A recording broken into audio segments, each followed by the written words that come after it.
Yeah, I see that. It is the volume is low actually. Okay. Let's see here. Ah, there we go. Now you should be able to hear me. So, where was I? I was talking about why educate yourself. I'm sorry about the volume, those who are listening. As I mentioned earlier, this is my first one, so I'm working out the kinks as I go, and I appreciate that.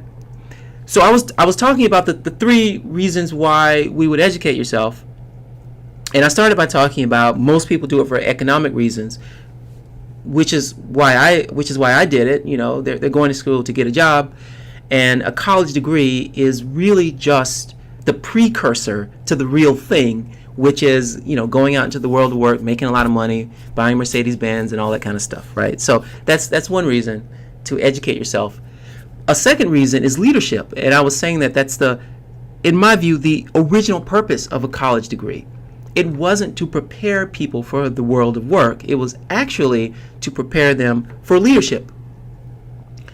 But it makes little sense now to say that you're going to college to be a leader, because 50% of people, or probably a little bit less than that, go to college. So, you know, it doesn't have that original purpose, but it's still the case that, to me, the people who are best able to be our politicians, to work in our city councils, to be community leaders, I think it helps to go to college. I do. I think that, imagine someone who you know, they're at 18 years old, and they're a genius, right? And they go and they write this wonderful software application, sells like crazy. They're a billionaire, a tech billionaire. Okay, wonderful, wonderful. And then that person decides, you know what, I'm going to invest in, you know, community building, or something of that nature. You know, you get philanthropic when you start making a lot of money and you get up in age. But what if they don't know anything about it? They don't know anything about the history of that community, or the history of education, or the history of community service, whatever it is they're doing. Now, they can educate themselves, of course, so it's possible. But I believe that on average, I would rather that person have some broad understanding of a wide range of things before they get in a position where they can make decisions about other people's lives politically, right? So, and to me, that's still a good reason to go to college. You know, you want to be a leader of men and women. But that's probably further down the list. And then another reason is meaning and purpose, which is why I would now probably go back and get a certificate in something, because it's just something that you've always wanted to do, right? It's something that powers your life. So, oh, thank you. It's good now. From Mike the Random Guy. I appreciate that. So these are the three reasons why: economic, leadership, and then meaning and purpose. I think all of them matter. The reason why I bring this up before talking about why sociology, getting to the meat of the thing, meat of this live stream, is because I think it's important to start with why you're going to college at all. I mean, some people are not interested in leadership, or they're not interested in, you know, the meaning of their education, or those things are so far down the line until they're really after something that's going to just make them the most amount of money, which is fine, right? But it might mean that sociology is not for you. So I see a lot of these videos. But before I did this live stream, I was watching the videos about sociology, and one of the more popular videos was about the 10 most useless degrees. And so I was watching it, and I think the guy is right given the premises he had. So sociology was not one of the 10 most useless, you know, or least useful, you know, however you want to say it. It wasn't one of those 10. It was like archaeology, art history. He even had psychology up there. I don't remember seeing sociology. The number one was gender studies, right? That's everyone's whipping boy for discipline, or for major. But anyway, the premises that he had, I believe, power those conclusions. Like, there are many people who go to college for meaning and purpose. So it could be, for example, that you might say, well, yeah, you know, it might be that gender studies isn't going to pay me the most It won't. But I'm doing it because, all right, you know what? I'm interested in this. This is maybe I'm gender fluid or something of that nature. I don't know, right? And so you decide to go to college for that. So if you're that kind of person, then that 10 most useless or least useful degree video has no meaning, right? So it all depends on the reason why you get into stuff. I think a lot of school teachers, they complain about money, but they got into it because of the meaning of the job. So saying that getting a bachelor's degree in elementary education doesn't mean anything or is a bad degree is crazy. I mean, because the person is doing what they always wanted to do and they feel like they're helping society. So anyway, that was just a kind of backdrop, and I hope it's useful. I mean, I see students all the time, and they come into my office, and they barrel forward with, okay, I want to major in cybercrime, and at the time I was the coordinator of our program here. I don't do that. I'm not doing that this semester. But I would say, hey, wait, take a step back. Why are you here? What do you want to do? This type of thing. Before I even get to their ability, their prerequisite courses, all that kind of stuff, I just want to know, like, why educate yourself? So, all right. That's cool. That's a good start. Okay, now here is what people will argue about, or what they'll argue when they say that sociology is useless. So the video I saw actually didn't put sociology as useless, but many people do say that sociology is a useless degree. And so there are two reasons, right? One is about the individual and one is about society. This is mainly about the individual. Where are the jobs? And so I actually have a standard way of talking about this. It's a good question, really. Like, if I get a degree in sociology, where am I going to work? Because there are no jobs called sociology, it's a useless degree, right? This is the idea. You go to Indeed or something, and you type in sociology, and you just don't see a lot of jobs, or whatever job you see, it doesn't pay a lot, and so that is an indicator that this degree really is not a good one. Okay, well, look, if your focus is purely economic, then okay. Then and the meaning and purpose and all that stuff is sort of low on your list of priorities, then okay, fine. Maybe you don't want to major in sociology. Maybe you want to major in computer science, slog your way through the degree, right? Get some intermediate programming skills, get hired in a company, make $70,000 a year. That's a pretty good salary, and be fine. And whatever you do on your job, you just do it. Right? It's not really that important to you. You just do it, right? You get your money and then you have your fun, right? Okay, fine. So maybe sociology isn't for you, but I think we should think a little more deeply about that. I do. I've come up with this kind of explanation called learning and earning. And at the end of the story, people who are learners first are more likely to find sociology interesting and get really good jobs with their sociology major. So let me explain what I'm talking about here. I'll start with earning, right? And then I'll go to learning, because I think learning is a much more powerful orientation.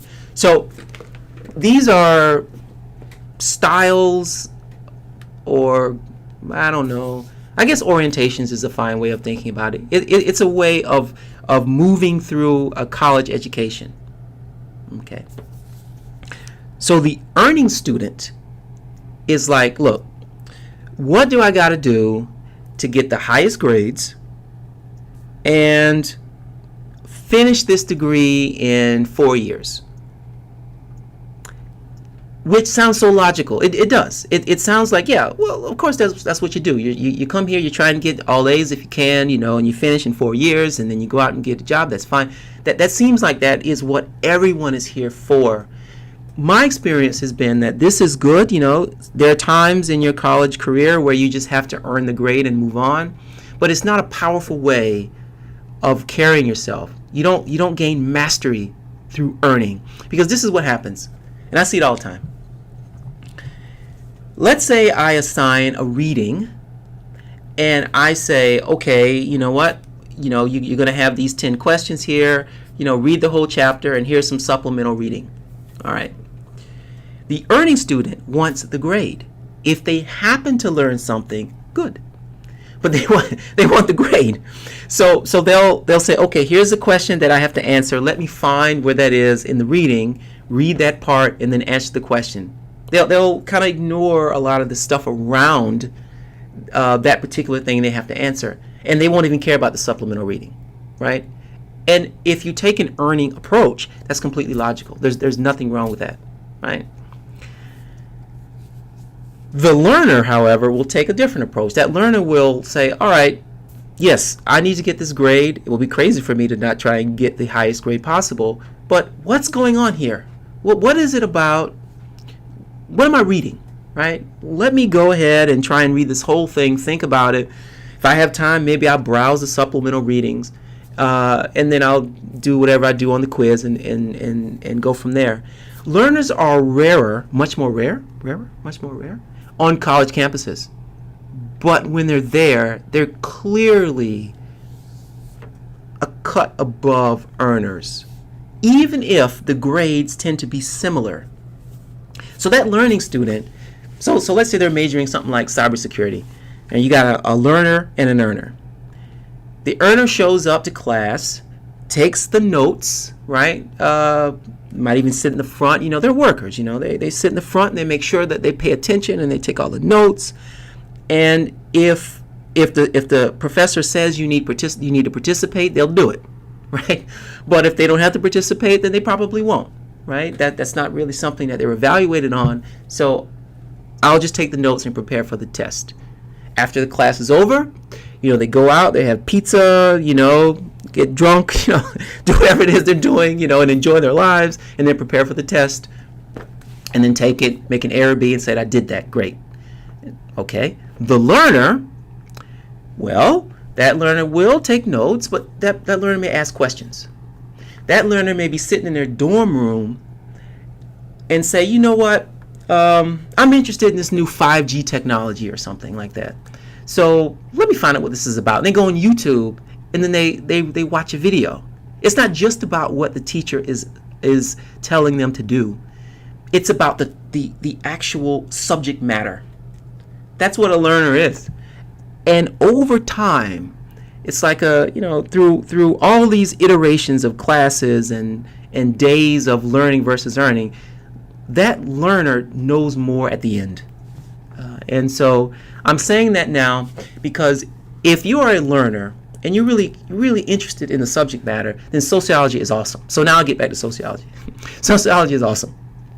I was not a learner as an undergrad, but as a grad student, I was a learner. And I guess all grad students are kind of learners. But the thing is, there are certain topics in sociology. It's such a broad major that you can choose a certain path to go down. And if you really love it, you can dominate. You can gain mastery in that path, right? So all disciplines are about the tools to gain knowledge and the knowledge itself.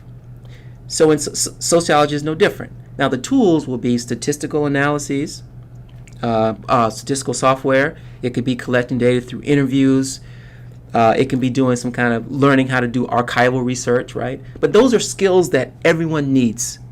Not everyone, but those are skills that people in industry need. Okay, cool.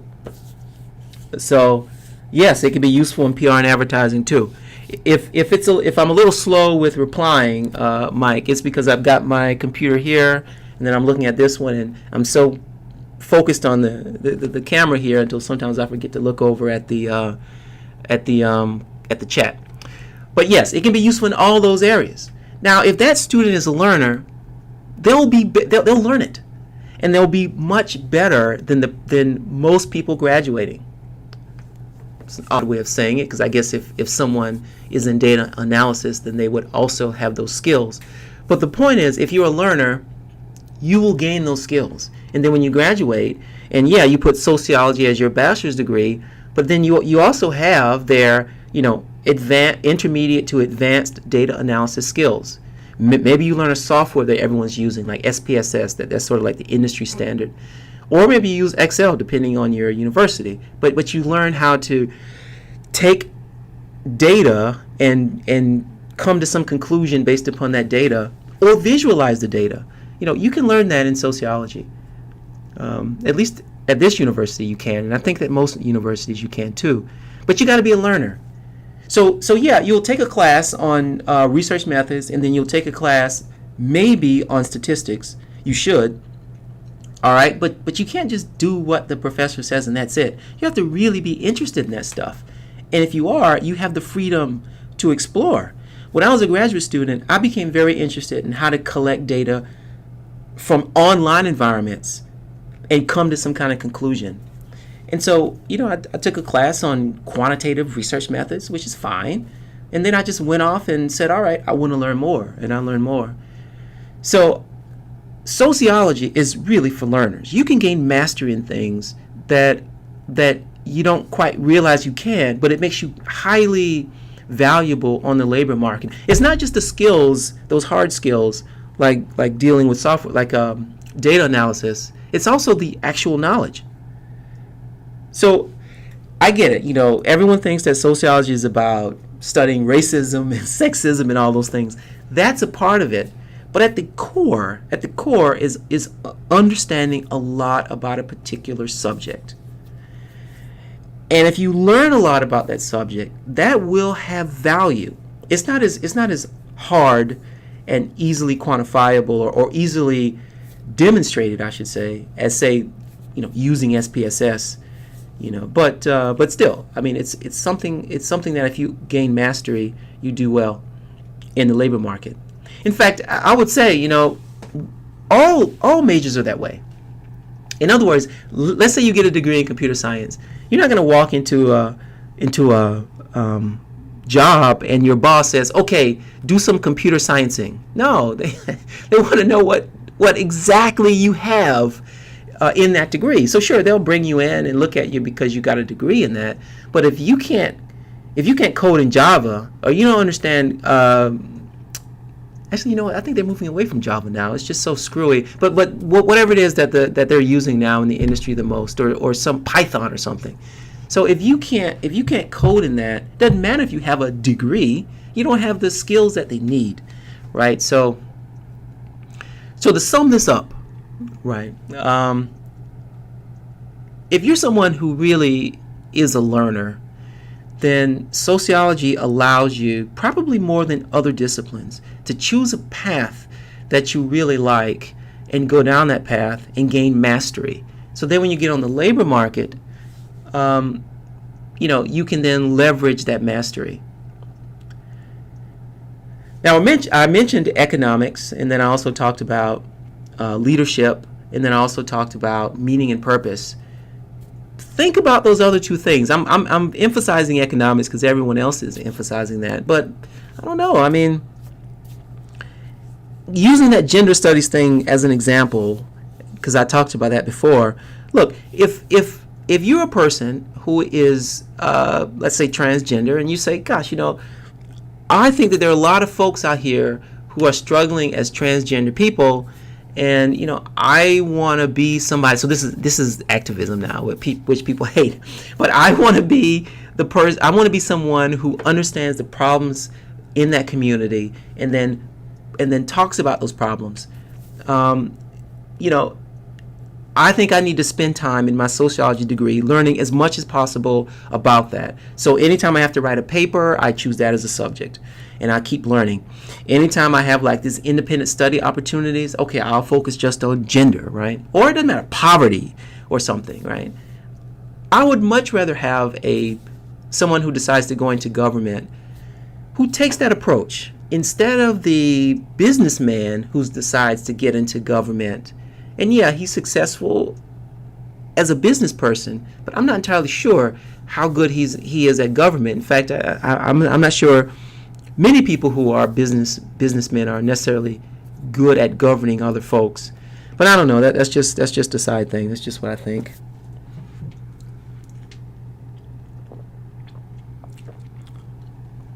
So, just to kind of wrap this up, why sociology? This is one reason, okay? People are concerned about the labor market. You can't get a job at sociology. I argue that you can, as long as you take a learning approach and gain mastery.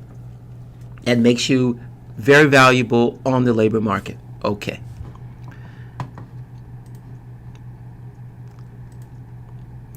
Now I want to talk about, in a broad sense, about society in sociology. So it's one thing to say that a person, someone going to college, what's the benefit to that person? That's cool. You have to kind of talk about that at that level. But it's another thing to talk about the value of the discipline as a whole. Okay. Does it add value to society?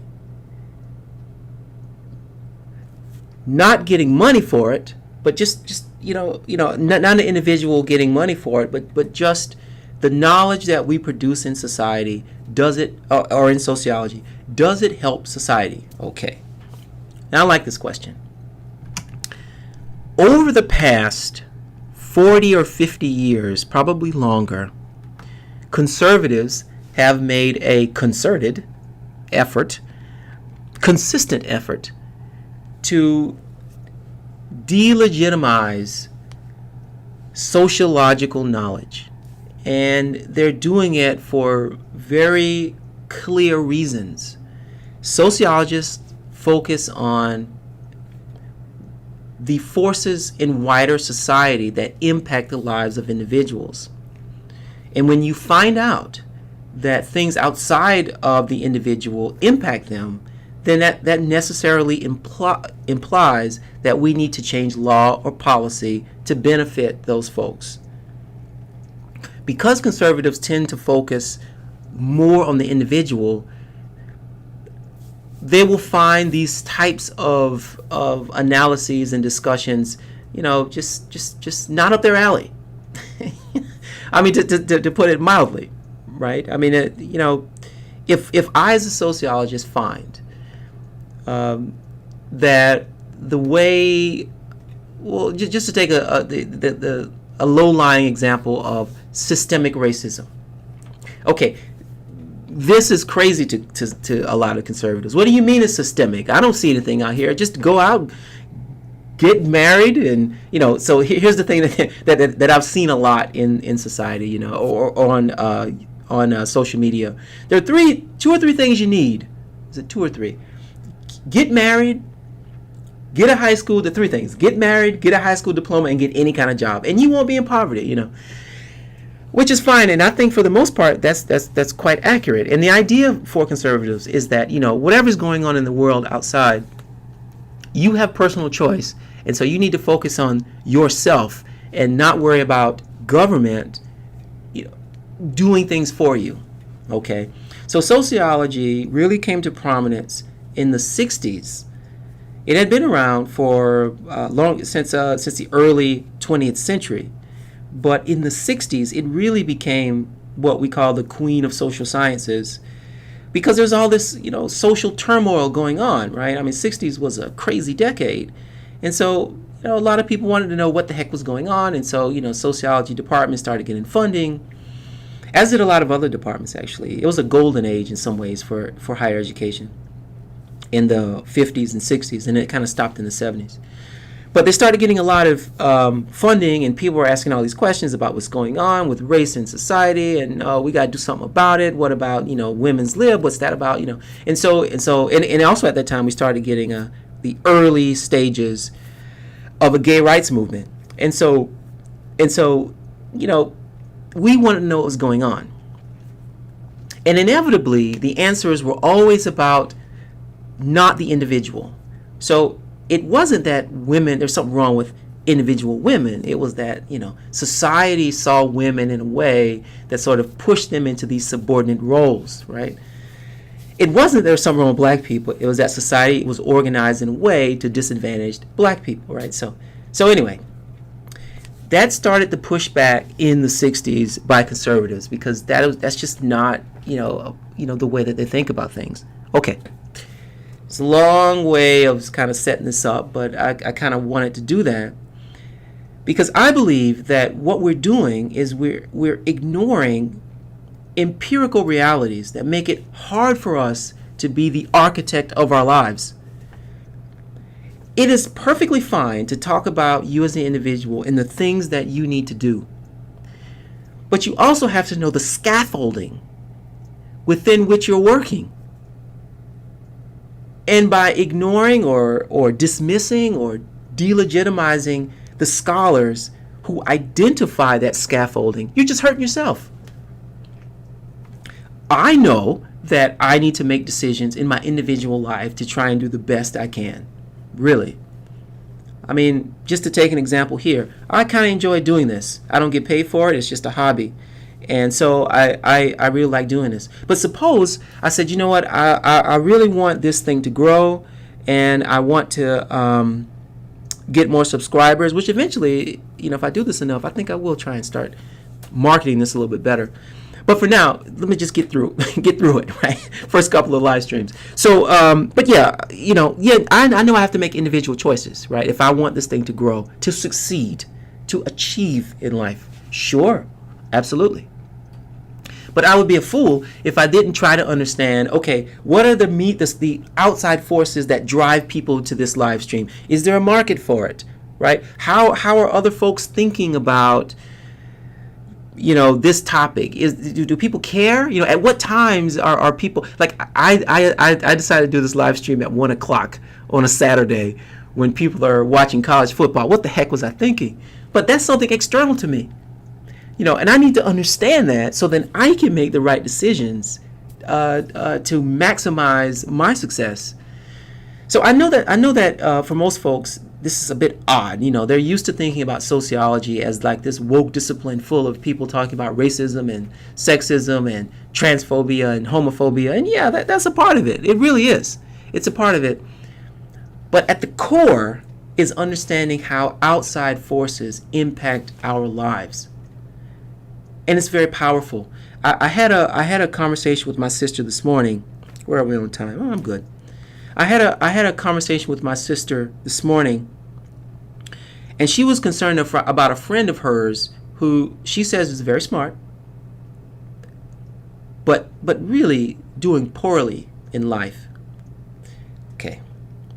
Now, without a proper understanding of how external forces combine with individual choices, all she is left with is saying, this guy just made some bad choices. He's terrible. He should have done better. He should have did this.